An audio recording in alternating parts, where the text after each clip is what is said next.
सो next question है guys हमारा, the passion for respect and freedom are the basis of democracy, justify the statement. So we know that democracy needs respect and freedom to work. ठीक है, and respect means everyone is treated fairly and listen to no matter who they are. Without respect, people won't feel equal and the system won't be just. So freedom lets people speak their mind, choose their leaders, live as they wish, as long as it does not harm others. It lets people share ideas and fix problems. And these two things, respect and freedom, go together. You can't have one without the other, and if people do not respect each other, freedom can turn into chaos. And if there is no freedom, respect means nothing, because people can't act on their beliefs. So when people truly value respect and freedom, they build a strong democracy where everyone has a voice and and a chance.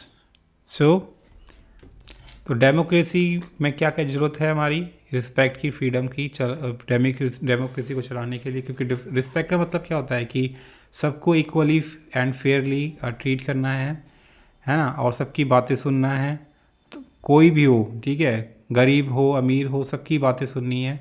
और अगर respect ना हो, तो अगर respect ना मिले किसी भी इंसान को, तो जो लोग होंगे वो इक्वल फील नहीं करेंगे. लाइक अगर हम रिस्पेक्ट करेंगे बड़े लोग, अमीर लोगों की, और गरीब लोगों की रिस्पेक्ट नहीं करेंगे, तो दे वॉन्ट फील इक्वल. यानी कि गरीब लोग इक्वल फील नहीं करेंगे, और इस तरीके से सिस्टम नहीं चलने वाला है.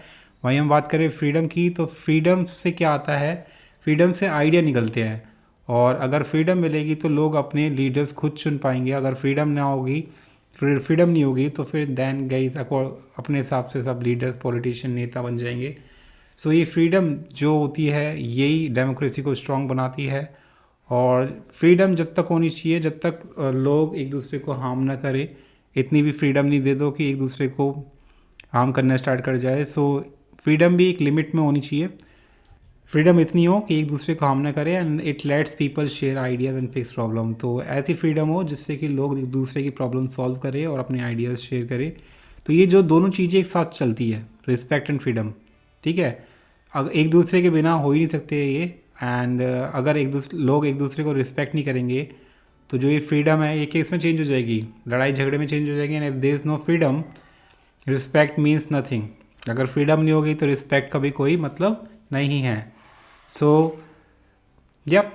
सो यानी कि हम कह सकते हैं कि जब लोग रिस्पेक्ट और फ्रीडम को वैल्यू करते हैं, तभी एक स्ट्रॉन्ग डेमोक्रेसी बनती है. ठीक है, and where people, everyone has a voice and a chance. यानी कि जब तभी लोगों में अगर फ्रीडम और रिस्पेक्ट होगी, तो तभी लोग अपनी जो आवाज़ उठा पाएंगे. अगर उन्हें बिलीफ होगा कि उनकी जो फ्रीडम है, यानी कि कोई भी गरीब हो उसे बोलने का हक मिले, यानी कि जो डेमोक्रेसी देती है, या कोई भी पुअर है उसे अगर फ्रीडम मिलेगी तो वो अपनी आवाज़ उठाएगा और उसके पास चांस होगा गवर्नमेंट को जवाब देने का. अगर ही फील्स कि गवर्नमेंट इज़